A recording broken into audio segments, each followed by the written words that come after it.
నమస్తే. 99 TV special talk Telangana ఆవిర్భావ దినోత్సవం సందర్భంగా ఒకవైపు ఆంధ్రప్రదేశ్, మరొక వైపు తెలంగాణ, ఈ రెండు రాష్ట్రాల ప్రస్థానంలో ఎవరి అభివృద్ధి నమూనా ఎలా ఉంది, ఏ రేంజ్లో ఉందనేటువంటిది ఒకసారి మనం ఒక కంపారిటివ్ స్టడీ అనేది తీసుకుంటే 2014లో ఒకే రాష్ట్రం రెండు భాగాలైంది. ఒక రాష్ట్రం టెక్నాలజీ, ఐటీ, స్టార్టప్ల మీద దృష్టి పెట్టింది. మరొక రాష్ట్రం వ్యవసాయం, పారిశ్రామికీకరణ, ఓడరేవులు, ఆ దిశగా తన భవిష్యత్తుని నిర్మించుకోవాలి. మరి ఎంతవరకు నిర్మించుకుంది? 5 ఏళ్ల తర్వాత చూస్తే తెలంగాణ, ఆంధ్రప్రదేశ్ ఎవరి ఆర్థిక ప్రస్థానం బలంగా ఉంది. తర్వాత తదనంతరం మళ్ళీ 2047 నాటికి ఎవరు ముందుంటారు? ఈరోజు వీటి మీద ఒక పోలిక, పొంతన ఒకసారి మనం చూసుకుంటే 2014 జూన్ 2వ తారీఖు ఉమ్మడి ఆంధ్రప్రదేశ్ రెండు రాష్ట్రాలుగా తీవ్ర భావోద్వేగాల మధ్య విడిపోయింది. తెలంగాణకి హైదరాబాద్ లాంటి అంతర్జాతీయ నగరం అని ఉంది. అసలు ఈ నగరానికి సంబంధించే గతంలో తెలంగాణవాదులు చెప్పేది ఏంటంటే, దీనికోసం అని చెప్పని ఆంధ్రాని ఆ రోజున తీసుకొచ్చి ఇక్కడ అతికారు, మా మీద స్వారీ చేశారని. సరే, ఆ విమర్శలన్నీ కూడా పక్కన పెడితే ఆంధ్రప్రదేశ్కి మాత్రం ఈ రోజుకి కూడా ఒక పరిపూర్ణమైనటువంటి రాజధాని లేదు. అయినా సరే ఒక ప్రస్థానం మొదలైంది. ఈ సమయంలోనే చాలామందికి అడుగుతున్నటువంటి ఒక ఉదయించినటువంటి ఒక ప్రశ్న ఏంటంటే, హైదరాబాద్ లాంటి నగరం లేకుండా ఆంధ్రప్రదేశ్ ఎలా నిలబడుతుంది? అసలు రాజధాని లేనటువంటి రాష్ట్రాన్ని ఇవ్వడం ఏంటి? ఇలాంటి విమర్శలన్నీ వచ్చాయి. మరొక వైపు తెలంగాణకి కూడా మరి హైదరాబాద్ లాంటి ఒక బంగారు బాతు ఉన్నా కూడా సవాళ్లు లేవంటే ఖచ్చితంగా ఉన్నాయి. కొత్త రాష్ట్రం పరిపాలనలో స్థిరపడాల్సినటువంటి అవసరం ఉంది. పెట్టుబడుల్ని ఆకర్షించాల్సినటువంటి అవసరం ఉంది. ఉద్యోగాల్ని ఎన్నికల్లో చెప్పినట్టుగా, లేకపోతే ఉద్యమంలో హామీ ఇచ్చినట్టుగా ఉద్యోగాల్ని సృష్టించాల్సినటువంటి అవసరం ఉంది. ఆ లక్ష్యాల దిశగా మొత్తం ఉభయ రాష్ట్రాలు కూడా 10 సంవత్సరాలు ప్రయాణం పూర్తి చేసేసాయి. ఇప్పుడు రెండు రాష్ట్రాలు కూడా దేశంలో చూసుకున్నట్లయితే ఖచ్చితంగా రెండూ కూడా అభివృద్ధి చెందుతున్నటువంటి రాష్ట్రాల జాబితాలోనే ఉన్నాయి. అయితే అభివృద్ధి మార్గాలు మాత్రం పూర్తిగా భిన్నంగా ఉన్నాయి. ఇది ఇక్కడ ఆసక్తికరమైనటువంటిది. అంటే విభజన సమయంలో రెండు రాష్ట్రాల ప్రజలు కూడా వాళ్ళు భావించింది ఏంటంటే, అక్కడ ఒకవైపు భావోద్వేగాలు తీవ్రంగా ఉన్నా కూడా రాష్ట్రాలని అభివృద్ధి చేసుకోవాలనేటువంటి ఒక పట్టుదల. తెలంగాణ ప్రజలకు ఇది దశాబ్దాల ఉద్యమ ఫలితం. ఆంధ్రప్రదేశ్ ప్రజలకు మాత్రం ఇంకా అనిశ్చితి. రాజధాని లేదు, పెద్ద నగరం అనేటువంటిది ఉంటే విశాఖపట్నం, కానీ దానికి ఒక పరిపూర్ణమైనటువంటి పాలకులు ఒక ప్లానింగ్ అనేటువంటిది లేదు. మరి పెట్టుబడులు వస్తాయి, డబుల్ ఇంజన్ సర్కార్ అని చెప్తున్నారు. ఇటు తెలంగాణలో చూస్తే డబుల్ ఇంజన్ సర్కార్ కాదు, సింగిల్ ఇంజన్ సర్కారే. కానీ అయినా కూడా ఇక్కడ అభివృద్ధి పరిస్థితి వేరే ఉంది. అక్కడ డబుల్ ఇంజన్ సర్కార్ అనేటువంటి ప్రకటనలు ఘనంగా ఉన్నాయి. కానీ ఎలా ఉంది?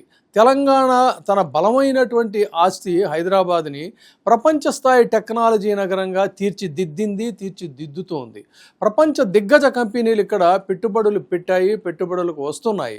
మరొక వైపు ఆంధ్రప్రదేశ్లో వ్యవసాయం, ఆక్వా రంగం, పోర్టులు, పారిశ్రామిక క్యారిడర్ల మీద ప్రత్యేకమైనటువంటి దృష్టి పెట్టాయి. శరవేగంగా పూర్తి చేస్తే బాగుంటుంది. కానీ గత ప్రభుత్వం ఏమో ఈ దిశగా ప్రయత్నం చేస్తే, ఇప్పుడున్నటువంటి ప్రభుత్వం మళ్ళీ తిరిగి టెక్నాలజీ అని చెప్పని అంటుంది. సో అక్కడ టెక్నాలజీకి ఉన్నటువంటి వాతావరణ పరిస్థితులు ఇటు బెంగళూరుతో కానీ హైదరాబాద్తో కానీ పోల్చి చూసుకుంటే ఎలా ఉంటాయి? కేవలం ఒక 99 పైసలకి భూములు ఇచ్చేస్తే వాళ్ళు పరిగెత్తుకుంటూ వస్తారా? వచ్చిన వాళ్ళు ఏం చేశారనేది ప్రశ్న అలా ఉంచినట్టయితే, ఈ రెండు భిన్న నమూనాల్లో ఏది దీర్ఘకాలికంగా బలమైనటువంటిది అనేటువంటిదే చూడాలి. తెలంగాణ నమూనాని కనుక ఒకసారి పరిశీలిస్తే, తెలంగాణ అభివృద్ధికి ప్రధాన ఇంజను హైదరాబాద్. ఐటీ రంగంలో దేశంలోనే అగ్రశ్రేణి నగరాల్లో హైదరాబాద్ ఒకటి. ఫార్మా, బయోటిక్, డేటా సెంటర్లు, స్టార్టప్లు ఇవన్నీ కూడా గతంలోనే ప్రారంభమయ్యాయి, ఇప్పుడు శరవేగంగా పరిగెడుతున్నాయి. ప్రస్తుతం తెలంగాణ జిఎస్డిపి చూసుకుంటే సుమారు 16.40 లక్షల కోట్లకి చేరుకుంది. తలసరి ఆదాయం 3.87 లక్షలకు పైగా ఉంది. ఇది దేశ సగటుతో పోలిస్తే చాలా ఎక్కువ అని చెప్పాలి. అదేవిధంగా ఇక్కడ స్కీమ్స్, మరి సంక్షేమ పథకాలు లేవు అంటే ప్రభుత్వాలు గత ప్రభుత్వం అయినా వర్తమాన ప్రభుత్వం అయినా రైతు బంధు కానీ లేకపోతే రైతు బీమా కానీ దళిత బంధు ఇలాంటి సంక్షేమ పథకాలతో కూడా బ్యాలెన్స్ చేసుకుంటూనే వెళుతున్నారు.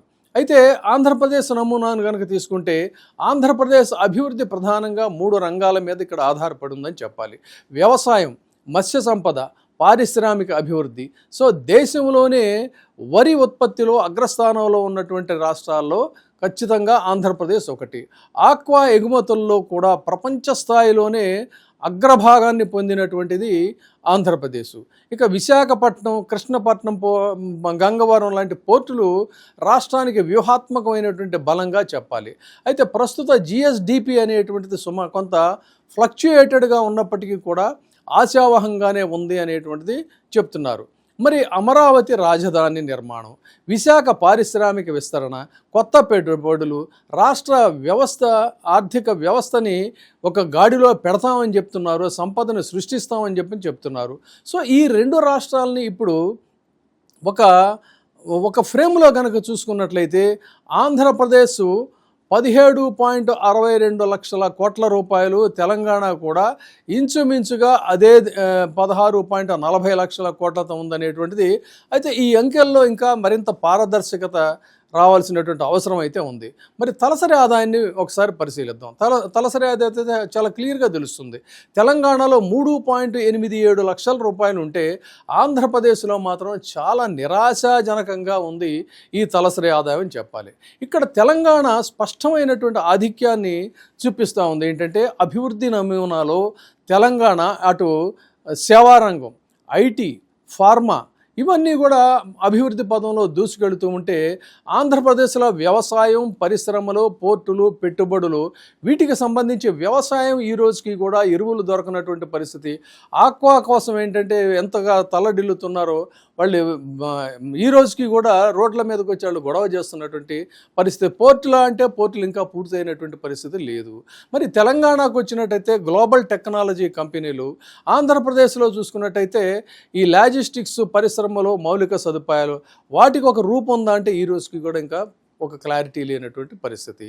సో ఇలా చూసుకున్నట్లయితే అసలు పోటీ ఈ 2 రంగాల మధ్య అభివృద్ధి పదంగా 2047 అనేటువంటిది టార్గెట్గా పెట్టుకుంటే తెలంగాణ 53 ట్రిలియన్ ఆర్థిక వ్యవస్థ లక్ష్యాన్ని ప్రకటించింది. ఆంధ్రప్రదేశ్ కూడా 2.4 ట్రిలియన్ లక్ష్యంతో మేము ముందుకు వెళ్తామని అంటుంది. ఒకవైపు టెక్నాలజీ ఆధారిత అభివృద్ధి, మరొక వైపు చూసుకుంటేనేమో మౌలిక సదుపాయాలు, తయారీ రంగంలో ఆధారిత అభివృద్ధి, ఈ 2 కూడా ఇక్కడ.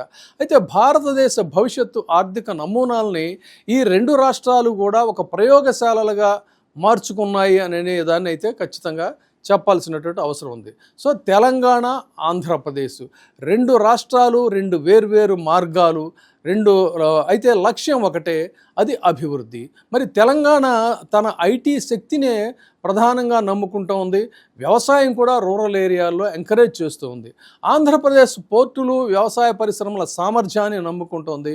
వాటి నిర్మాణం శరవేగంగా పూర్తి కావాలని ప్రయత్నం చేస్తోంది. అయితే 47 నాటికి ఇక్కడ గమనించాల్సింది ఏంటంటే స్థిరమైనటువంటి అభివృద్ధి ఎలా సాధించగలరా అనేది. మరి ఈ 2 రాష్ట్రాలు భారత ఆర్థిక భవిష్యత్తులో కీలక పాత్ర వహిస్తామని చెప్పిన ప్రకటనలు అయితే చేస్తున్నాయి. కానీ ఆంధ్రప్రదేశ్లో ఇక్కడ ప్రస్తుతం వర్తమాన పరిస్థితిని ఒకసారి చూద్దాం. దానికంటే ముందు తెలంగాణలో ఏంటంటే రాజకీయాల గురించి మనం వద్దనుకున్న వాటి ఊసు ప్రస్తావన చెప్పకుండా అయితే సాధ్యం కాదు. కాబట్టి ఇక్కడ ప్రధానంగా చూడాలంటే తెలంగాణలో గతంలో ఉద్యమశిఖ ద్వారా వచ్చి ఓడిపోయినటువంటి ఇది ఒకటి ఉంది. బీఆర్ఎస్ అధికారంలో ఉన్నది ఏంటంటే తెలంగాణ ఇచ్చామని చెప్పుకునేటువంటి కాంగ్రెస్ పార్టీ. ఈ రెండింటి మధ్య ఒక ఫ్రిక్షన్ నడుస్తుంది. అయితే అది రాజకీయ విమర్శలు, తీవ్రమైనటువంటి విమర్శలు అంతే తప్ప అంతకు మించినటువంటి పరిస్థితే లేదు. మరి ఆంధ్రప్రదేశ్ పరిస్థితికి వద్దాం. ఆంధ్రప్రదేశ్ పరిస్థితికి వచ్చినట్లయితే ఇక్కడ ప్రధానంగా చూసుకోవాల్సింది ఏంటంటే అధికారంలోకి తెలుగుదేశం పార్టీ ముందు అసలు తెలుగుదేశం పార్టీకి ఎందుకు వీళ్ళు అధికారం ఇచ్చారంటే ఒక రాష్ట్రం విడిపోయిన తర్వాత ఒక senior most leader Chandrababu Naidu గారు ఆయన అయితేనే ఈ పరిపాలన గాడిలో పెడతారని చెప్పని ప్రజలు విశ్వసించారు. అందుకే ఆయనకి 2014లో అధికారంలో ఇచ్చారు. కానీ ప్రజలు ఆశించినటువంటి లక్ష్యాల ప్రాతిపదికగా కానీ రాజధాని కేంద్రాన్ని నిపుణులు వాళ్ళు ఎక్స్పర్ట్స్ చెప్పినటువంటి ప్రాంతంలో కానీ లేకపోవడం ఇవన్నీ కూడా తీవ్ర నిరాశకి లోనైన పరిస్థితుల్లో జగన్మోహన్ రెడ్డికి మళ్ళీ 19లో అధికారం ఇచ్చారు. ఇచ్చిన తర్వాత ఆయనకు ఎంతసేపు సంక్షేమ పథకాలకి వాటికి పరిమితం అయ్యారు తప్ప డెవలప్మెంట్ ఆస్పెక్ట్స్లో ఆయన పెద్దగా కృషి చేయటం లేదనేటువంటి ఒక విస్తృత ప్రచారం డెఫినెట్గా ఆయన మీద ఒక ఇంపాక్ట్ చూపించింది. తర్వాత రాజకీయంగా కూడా కొంత అనుభవ రాహిత్యం అనేది చాలా స్పష్టంగా కనిపించింది. కార్యకర్తలను విస్మరించారని చెప్పని, లేకపోతే మంత్రులకి వాళ్ళకి ఎక్కువగా ఇంపార్టెన్స్ ఇవ్వకపోవడంతో క్షేత్రస్థాయిలో వాళ్ళ ఇంపార్టెన్స్ లేకుండా పోయిందని, ఇటువంటి కారణాలు ఏమైనా కూడా ఉద్ధృతమైనటువంటి ఒక ప్రచారం ద్వారా అయితే ఆయన చాలా 150 సీట్లతో వచ్చినటువంటి వ్యక్తి అతి ఘోరంగా ఓడిపోయినటువంటి పరిస్థితి. తిరిగి మళ్ళీ ఈ కూటమి ఒక పోలరైజేషన్తో, పొలిటికల్ పోలరైజేషన్తో వీళ్ళు అధికారంలోకి వచ్చారు.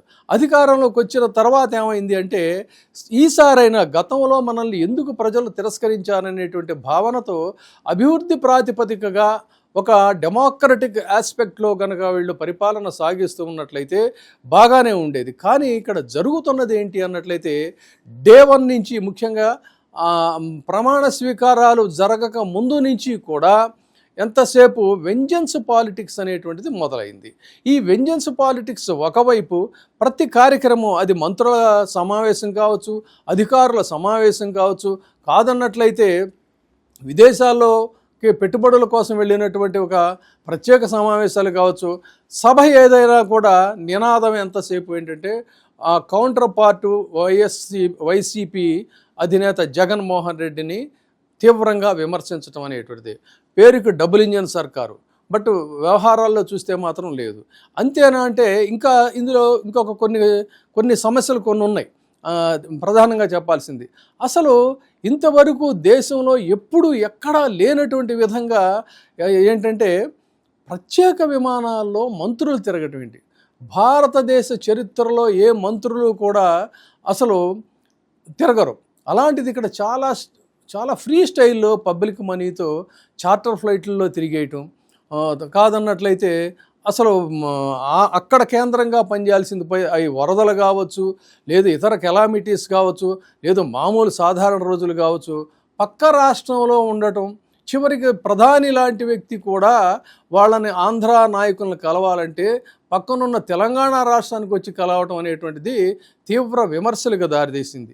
అది అలా ఉన్నట్లయితే సుప్రీంకోర్టు న్యాయవాదులకి పబ్లిక్ మనీ కోట్ల రూపాయలు ఖర్చు పెట్టేటువంటి పరిస్థితి, సీనియర్ అడ్వకేట్లకి కోట్ల రూపాయలు, ఇది కూడా గతంలో ఏ రాష్ట్రంలో ఎప్పుడు కూడా జరగనటువంటి విచిత్ర పోకడ. ఇక రాష్ట్ర న్యాయశాఖ మీద ఎంత అదనపు భారం పడుతోందనేది కూడా ఇక్కడ ప్రధానమైనటువంటిది. ఇక ఇదంతా ఉన్నట్లయితే న్యాయ సేవలకి సంబంధించి అయితే పూర్తిగా ఇటు పోలీసు వ్యవస్థ కానీ, అటు ప్రభుత్వ న్యాయవాదులు కానీ వాళ్ళు ఎంతసేపు ప్రజా సమస్యల మీద, ప్రజలకు సంబంధించినటువంటి ఇష్యూస్ మీద, నేరాలను అరికట్టడం మీద దృష్టి సారించడం కంటే కూడా పొలిటికల్ వెంజెన్స్లో వీళ్ళు చాలా క్రియాశీలకంగా, కీలకంగా, రెస్ట్లెస్గా పనిచేస్తున్నారు అనేటువంటిది ప్రజలందరూ కూడా గమనిస్తున్నారు. ఇక రాజధాని విషయానికి వచ్చినట్టయితే, తర్వాత పోలవరం, ఈ ప్రాజెక్టుల యొక్క ఎప్పుడు ఇవి పూర్తి అవుతాయి అనేటువంటి దీనికోసం కోట్ల రూపాయలు వారం అప్పు తీసుకొచ్చి పెడుతున్నటువంటిదంతా కూడా పబ్లిక్ మీద డెఫినెట్గా ఇది మోయలేని భారం పడుతుంది. విశాఖపట్నం ఆల్రెడీ ఒక రెడీగా ఉన్నటువంటి ఇది కదా, ఏషియాలోనే ఫాస్టెస్ట్ గ్రోయింగ్ సిటీగా పేరు పొందినటువంటి దీన్నంటే దానికి వేరే కారణాలు చెప్పినటువంటి ఇది మొత్తం ఒక రాజకీయ పరమైనటువంటి వ్యవహారమే తప్ప ప్రాక్టికాలిటీ అనేటువంటిది లేదు. టాలరెన్స్, ముఖ్యంగా లీడర్స్కి కావాల్సింది సహనం, ఆ టాలరెన్స్ అనేటువంటిది లేదు. పబ్లిక్ని ఎందుకు భయపెడుతున్నారు అనేది కూడా పబ్లిక్ అర్థం కానటువంటి పరిస్థితి. ఒకవైపు అప్పుల భారం, మరొక వైపు ఏమో ఆందోళనలు. సో భవిష్యత్తు తరాల మీద రుణభారం, ఇవన్నీ చూసుకున్నట్లయితే అభివృద్ధి పదంలో తెలంగాణ నిజంగానే ఏ ఆశల కోసమైతే మా రాష్ట్రం మాకు కావాలని చెప్పని ఆ రోజు ఆందోళన చేశారో ఇది నిజమే కాబోలనేటువంటిది ఈ రోజున అభివృద్ధి ప్రభుత్వాలు ఏవైనా అది బీఆర్ఎస్ కావచ్చు, కాంగ్రెస్ కావచ్చు, బట్ అభివృద్ధి అనేటువంటి దాంట్లో అయితే కాన్స్టాంట్గా వెళుతున్నటువంటి పరిస్థితి. మరి ఆ రకమైనటువంటి పరిస్థితులు కానీ, ఒక డెమోక్రటిక్ సెటప్ కానీ, లేదు అంటే ఒక పబ్లిక్ స్వేచ్ఛగా ఇదయ్యేటువంటి పరిస్థితులు కానీ ఇవన్నీ ఆంధ్రప్రదేశ్లో లేవనేటువంటిది అయితే కఠోర చేదు నిజాలుగా దీన్ని మనం భావించాలి. సో ఈ పరిస్థితుల్లోనైనా సరే ఈ ప్రస్థానంలో రెండు రాష్ట్రాల యొక్క దీన్ని పోల్చి చూసుకుంటున్నారు. ఇదే క్రమంలో మళ్ళీ ఒక విడిపోయిన తర్వాత రాజకీయ స్వప్రయోజనాల కోసం మళ్ళీ ఒక సెంటిమెంటు ఘంటికలు మోగించడం అనేది కూడా రెండు రాష్ట్రాల ప్రజలు సుతరాము ఇష్టపడినటువంటి పరిస్థితి. దీన్ని నాయకులు తమ రాజకీయ స్వప్రయోజనాల కోసం ప్రజల్లో ఈ రకమైనటువంటి విషబీజాలు మళ్ళీ తిరిగి నాటకుండా ఉభయ రాష్ట్రాల ప్రజలు కూడా అన్నదమ్ముల్లాగే విడిపోదాం, అన్నదమ్ముల్లాగే ఉందామని ఏ నినాదం అయితే చేశారో ఆ నినాదానికి కట్టుబడి ఉండాలి. దీన్ని భంగం చేసేటువంటి వాళ్ళు ఎవరున్నా కూడా ఆ రాజకీయ పార్టీలను కూడా ప్రజలు నిరసించాలని చెప్పని కోరుతూ, తెలంగాణ ఏర్పాటులో అనేక మంది బలిదానాలు చేశారు.